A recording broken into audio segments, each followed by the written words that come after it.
Então, Jesus estava perto do final do seu ministério. Só que os discípulos e as pessoas não imaginavam que isso iria acontecer nesse tempo. Então Jesus agora está se preparando. Jerusalém está um alvoroço geral. Durante toda essa semana, a cidade estava se preparando para a famosa festa da Páscoa. A lembrança de que os judeus, um povo escravo no Egito, havia sido liberto por uma mão poderosa de Deus. Então, todo ano era comum que judeus de todos os lugares viessem até Jerusalém para participar dessa festa da Páscoa, que era uma das maiores festas religiosas de Israel. A cidade está no meio desse alvoroço e Jesus está ali junto com os seus discípulos. Só que os discípulos já estão acostumados a participar de Páscoa com Jesus. Eram acostumados a participar de Páscoa quando eram pequenos, porque eram judeus, e também estavam acostumados porque Jesus já havia participado de 3 Páscoas do seu ministério. Então, nem mesmo os discípulos talvez imaginariam o que ia acontecer nessa Páscoa. Por isso ela se tornou muito especial. E durante esse período de Páscoa, então, os discípulos estão perguntando para Jesus: Mestre, como é que nós vamos participar da Páscoa esse ano? E você pode acompanhar em casa com a sua Bíblia, no capítulo 26 de Mateus, no versículo 17, eles perguntam então: no primeiro dia da festa dos pães sem fermento, que era o nome da Páscoa, os discípulos dirigiram-se a Jesus e lhe perguntaram: aonde queres que preparemos a refeição da Páscoa? Jesus respondeu, dizendo que entrassem na cidade, procurassem um certo homem e dissesse: o mestre diz, o meu tempo está próximo, vou celebrar a Páscoa com os meus discípulos em sua casa. Os discípulos fizeram como Jesus havia instruído e prepararam a Páscoa. Então, a princípio, os discípulos de Jesus, na quinta-feira, antecedendo a Páscoa, haviam então se organizado para preparar toda a refeição pascal. Fazer um cordeiro assado no forno, que seria provado com pães sem fermento, ervas amargas, o vinho, e eles iriam participar dessa refeição. Só que essa Páscoa ela foi um pouco diferente. Por que ela foi diferente? Porque Jesus começou a fazer algumas coisas diferentes, talvez, do normal que ele fazia nas Páscoas anteriores. Primeiro, nós podemos acompanhar João capítulo 13, que fala que Jesus, ao entrar para participar dessa Páscoa, cingiu-se com uma toalha, lavou os pés dos discípulos, ensinando a maior lição de humildade e pediu para que eles fizessem o mesmo uns para com os outros. Logo depois dessa situação, nós vamos ver que Jesus começa um discurso bem interessante em João capítulo 14, onde Jesus fala que ele vai para o Pai e que ele está indo para o Pai preparar morada para quando eles subirem ao céu. Então, de certa forma, talvez os discípulos entendessem, então ele vai subir para o céu e a gente vai junto, logo depois. E talvez eles não imaginassem a forma pela qual Jesus seria levado ao céu. Mas Jesus então surge com esse discurso dizendo que ele vai para o Pai e que ele iria preparar morada para os discípulos e que ele deixaria o Espírito Santo no seu lugar.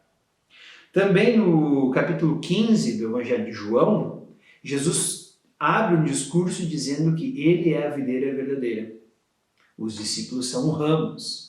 E que esses ramos conectados à videira dariam muitos frutos.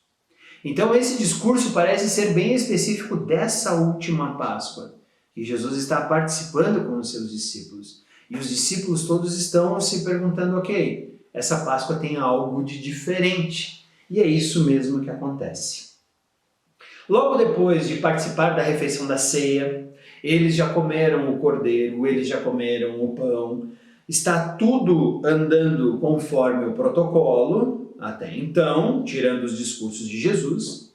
Eis que Jesus surge com uma notícia que vai alarmar todos eles. Jesus diz: um de vocês vai me trair.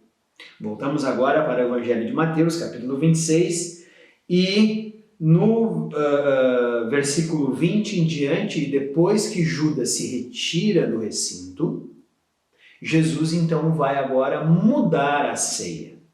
Jesus vai pegar o pão, Jesus vai pegar o cálice de vinho, vai repartir o pão e também o vinho com os seus discípulos, e ele vai instituir aquilo que nós cristãos chamamos de ceia do Senhor.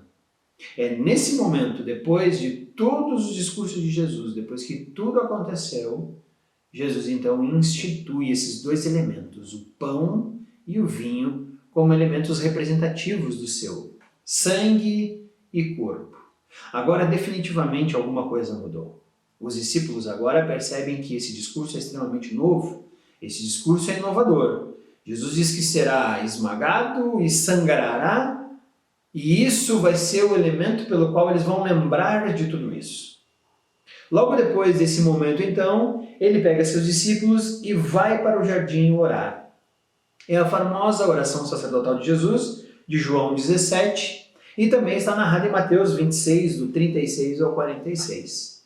Lá no jardim do Getsemane, Jesus vai derramar o seu sangue e ao mesmo tempo vai derramar o seu coração, pedindo para o Pai que, se possível, afaste dele este cálice.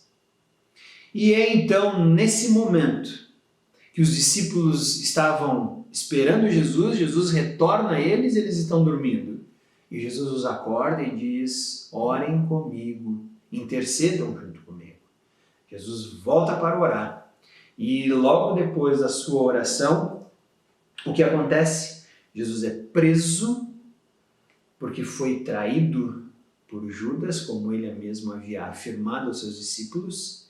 E agora os discípulos então vão entrar em uma situação de extremo espanto, porque o mestre deles lhes foi retirado. Jesus está preso. Isso ainda não havia acontecido em momento algum. E eles percebem que essa Páscoa realmente é uma Páscoa diferente. Jesus é preso depois de ser traído por Judas e ele é levado até a casa do sumo sacerdote. E lá ele vai ser condenado pelos líderes religiosos. Isso está em Mateus capítulo 26, do versículo 57 até o 68. E a última notícia que nós temos de uma quinta-feira está justamente em Mateus 26, versículos 69 a 75, quando um dos seus principais discípulos nega ele por 3 vezes. Aviso esse que Jesus já havia antecipado a Pedro. Jesus havia dito para Pedro: Pedro, tu está disposto a me defender com a vida, mas o que eu tenho a dizer para você é que você, hoje mesmo, vai me negar por 3 vezes. Agora Jesus, então, nessa última Páscoa, está preso, sendo julgado pelos líderes judeus e condenado, negado e abandonado por todos os seus discípulos. É assim que Jesus vai passar a madrugada da quinta-feira. Pouco tempo antes, ele estava entregando o pão e o vinho, dizendo para os seus discípulos que aquilo representaria seu corpo e sangue, que seria entregue por eles. Agora Jesus está sozinho, passando a madrugada no calabouço da casa do sacerdote, do sumo sacerdote. E é assim que Jesus termina a sua quinta-feira. Aqui nós terminamos também, e o meu pedido para você é que, se você puder ler o capítulo 26 de Mateus, faça isso agora com sua família. Pense nesse texto, veja o que ele diz ali e tente imaginar um pouquinho qual foi a confusão dos discípulos e como foi a passagem de Jesus nessa madrugada toda em que ele está às vésperas da sexta-feira. Então, amanhã voltamos com a continuação dessa história.